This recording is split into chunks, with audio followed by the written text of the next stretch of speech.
If you've ever watched a TV series or a film with time travel in it, you'll know that every little thing that happens will affect the future somehow. If we killed a fly in 1956, we'll all be ant people in the present day or something silly like that. And it's no different in my time travel series back to the 1992-93 season, as we are changing the face of English football, and in fact world football, forever. Not least because Palace are in the top 6 halfway through the season.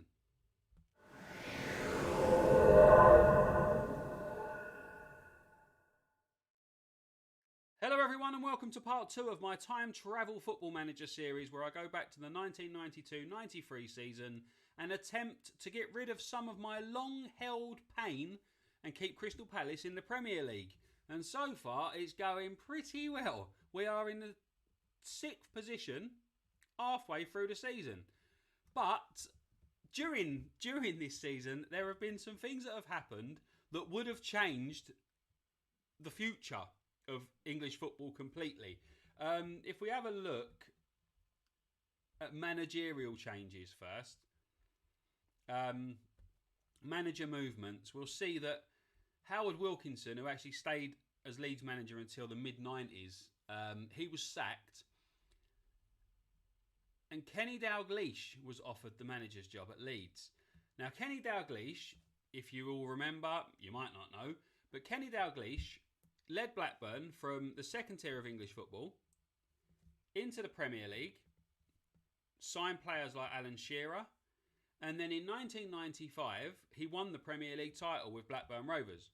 Well, it ain't going to happen in this universe, because he took over, he left his job as Blackburn manager, took over from Howard Wilkinson at Leeds, and literally 2 months later he was sacked because of his poor league position. Also, Brian Clough has been sacked as Forest manager. Terry Venables has been sacked as Tottenham manager.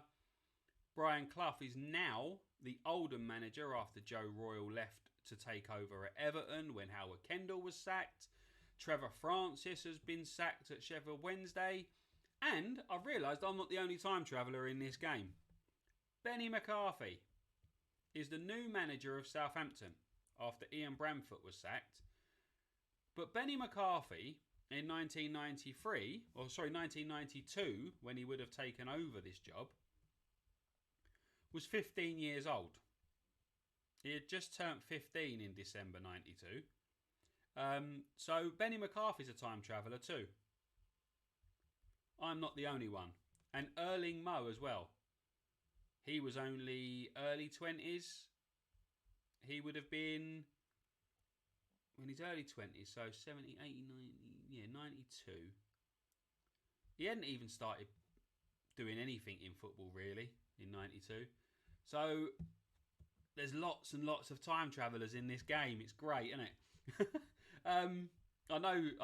The database itself is absolutely fantastic, and Mad Scientist has done a great job. But obviously, there are some things that you oversights mainly, or if you're not changing the entire game, there are going to be players or ex-players or managers or whatever that are in the game that are in the actual Football Manager 22 game. So it's just quite funny that I'm not the only time traveller in the game. As for Crystal Palace, like you saw, we are 6th position in the league. We got beat by Portsmouth in the 3rd round of the League Cup, though, which was an absolutely awful result. We lost 3-0, and Portsmouth are in the league below us. But 6th place in the league. We're only expected to finish mid-table. And mainly, it's because of a run where we didn't actually lose any games, but we drew a load. It was actually very similar to real life, to be honest. In the real life 92-93 season, Crystal Palace drew a load of games, and it was what ended up costing them. Whereas in this, we had, 5 in a row, 5 draws in a row between Coventry on the 27th of November and Villa on the 15th of December. But we've since beaten Ipswich, Sheffield United and QPR. Lost at home to Manchester City. Beat Tottenham away, lost at home to Liverpool. It's been a bit of an up and down season, but it seems to have been an up and down season for most teams. So we are 6th. Don't think we're in for a title challenge because there's that 17 points. No, hang on, I can't count. 19 points off of Arsenal at the top of the table. The only ones who realistically, Man United can catch them. Liverpool and Chelsea could mount a challenge, I suppose, but I think we're just that little bit too far behind. But relegation should be off the cards, really. We're 15 points clear. Ipswich are on 19 points in the last place in the relegation zone. We're on 34. So hopefully it's a gap big enough. But as a Palace fan who lived through the trauma of the 92-93 season in real life, anything can happen. Transfer-wise, we broke the English transfer record for an outgoing player. Jeff Thomas joined Valencia on transfer deadline day. Obviously, back in 92-93, didn't have deadline days. The transfer window was open all season until the end of March. But £15.75 million. Andrew Barnes went to Fulham. Paul Mortimer has not long left the club. He's gone to Al Ahly in Saudi Arabia. He came to me and said he wasn't playing enough. And Stuart Massey's just gone out on loan on New Year's Eve. He's gone to Burton on loan. Incomings, we brought in Justine Flo from Songdao for £5.5 million. And Vinnie Jones from Chelsea for 1.4 million. I needed another midfielder, and I thought, why not bring in Vinnie Jones? We'll create a Crystal Palace crazy gang instead of the old Wimbledon one. Other than that, not much has happened. There has been let's go back to the fixture list, and I'm going to run you through some of these games. Nottingham Forest. Now, the game before, we'd lost against Leeds. Right? We were outplayed, really. And I was hoping for a bounce back against Nottingham Forest. And it was coming. 15 minutes, Pavel Kuka. 20 minutes, Mark Bright. Injury time at the end of the first half, Pavel Kuka. Gareth Southgate, 56 minutes. 4-0. 4-0. We started approaching the last half an hour. We're 4-0 up. Started relaxing, didn't I? Shouldn't have done that. Nigel Clough in the 65th. Steve Stone in the 66th and the 78th. And then Teddy Sheringham in the 93rd minute. 4-4. Great game of football if you were a neutral. Not very good for me. And that was actually in the middle of a poor run where we had lost to Leeds. We then lost to Blackburn after that. And then went out of the League Cup in that game I told you about where we lost 3-0. Been a bit up and down since then. Good 3-0 win away to Norwich. 1-0 win away to Sheffield Wednesday thanks to a very late Mark Bright goal. One of the best performances of the season was probably that one, where we beat Tottenham 3-1 away after going 1-0 behind very early on. But we do only have, like these wins here, has actually kicked us out of a very poor, I say poor run. We weren't losing games because we were drawing them, but we only won one in, what was that? 1, 2, 3, 4, 5, 6. 1 in 8 we won. Ipswich away 1-0, thanks to an early goal in that game. But luckily we're not doing too badly at the minute. What I'm going to do now, I did say I weren't going to come back and play a game here and a game there and a game here and a game there. And do as a normal series is. I wanted to show more about just what's happening rather than playing the live comms games and stuff. Everyone does that, and I am going to do it. I am, but not until we've reached the latter stages of the season. But what I'm going to do now is I'm going to play a couple of games off camera, get to deadline day, whenever that will be, and see if we sign any more players or lose any more players. As you can see, Arsenal currently top of the table, Man United in second, Liverpool in third, Chelsea fourth, Everton fifth. Leeds, who come in as the reigning champions, are on their third manager of the season and are only a point outside of the relegation zone. Southampton are rock bottom. Player stats. Top scorer so far is Mark Hughes with 20, Ian Wright with 19 and Niall Quinn with 15. Average rating, the highest player is Niall Quinn. John Barnes has the most assists with 11. Paul Merson and Darren Anderton have both got 10. Mark Hughes has the most man of the match awards. Dave Besant has kept 12 clean sheets at Chelsea. Brian Gunn at Norwich has kept 11, which is the reason Chelsea and Norwich are up there, really. And Sean Till is the most is the player with the worst discipline with 8 yellow cards. But I reckon that Vinnie Jones might catch him, because Vinnie Jones actually came in on deadline day for us, made his debut there against Blackburn and was sent off in the 71st minute. And he does have a few yellow cards as well. But like I said, I'm going to go and play a little bit off camera now and see if there's anything that happens in the transfer window that's worth coming back and telling you about. Right, we've reached deadline day. Haven't signed anyone just yet.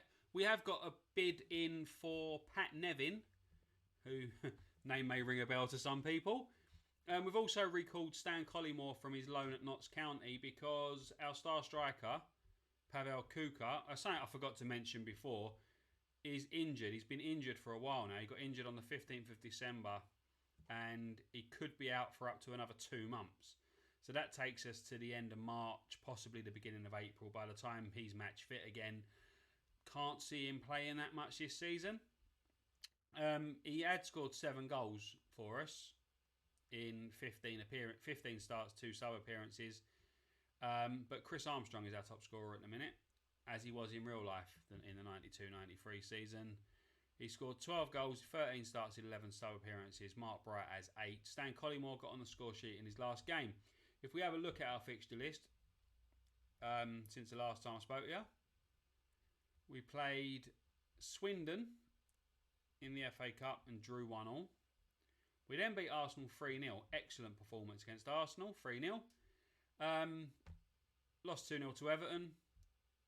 Took extra time to beat Swindon in the FA Cup replay.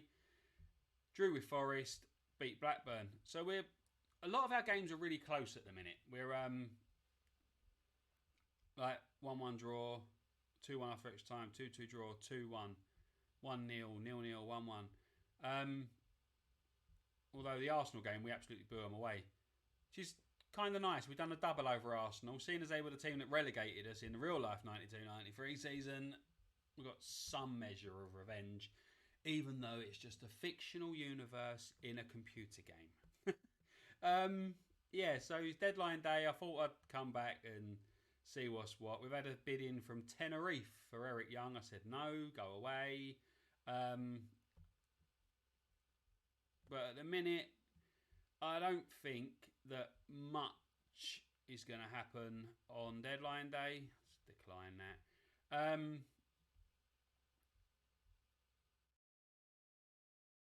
Yeah, nothing much. I don't really want to go to a meeting, so we'll request a summary to inbox. As far as league position goes, we are 7th now. Man United have taken the lead at the top of the table.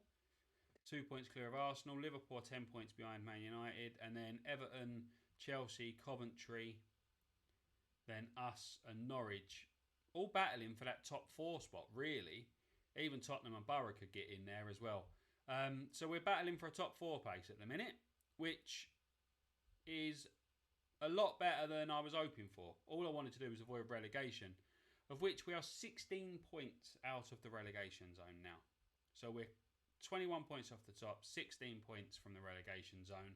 I think a mid-table finish is well within our grasp, which means I'm going to achieve what I set out to do. I'm not sure if it has worked as therapy, to be honest. I'm not sure if it's going to do anything to take away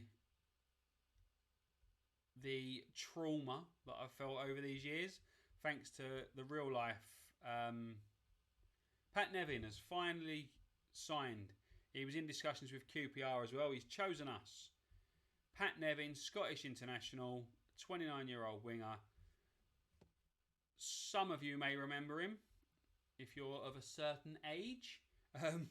If you remember the early 90s, late 80s, early 90s, mid 90s. At the minute, he's got 14 caps and 1 goal for Scotland. Inverted winger.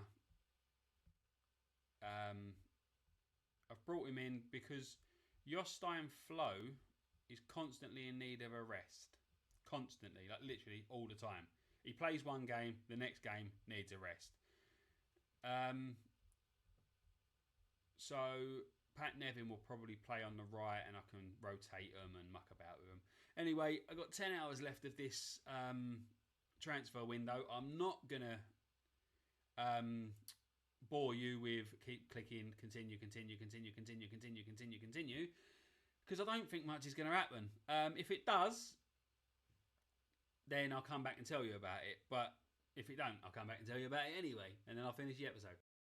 Alright, that's the transfer window done and dusted. The window has slammed shut. We turned down a bid right at the end of it for Nigel Martin. Liverpool came in, said, can we have him on loan, please? We will pay you... how much was it? Yeah, let's see. We'll pay you £6.75 million after he's played 15 games. And then we'll give you 1.7 million in instalments to take it to, what, 8.5 mil or something. We'll give you 40% of his wages. And I said, how about goodbye? I weren't going to let him go anyway. They could have offered to pay 100% of his wages and give me 15 million at the end of it. Ain't going nowhere. We signed a breakthrough prospect from PSG, Francis Lasser. I think that's Lacer. He is French, so we go Francis Lasser. We paid £1 million up front, £1 million in instalments, worth up to 11 mil. So if it was one of those series where I was going to play on and on and on, if he didn't turn out to be as good as I hope he's going to be, then we could just sod him off and get a nice little bit of a hefty profit for him. But look at those stats at 21 years old.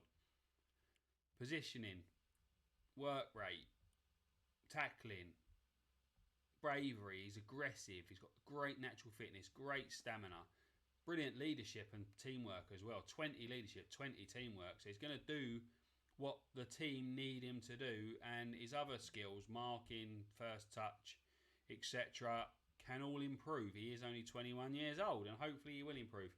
So it was just Pat Nevin and Francis Lasser that have come in for us in the window. Like I said before, I firmly believe that I'm going to achieve my goal of not being relegated.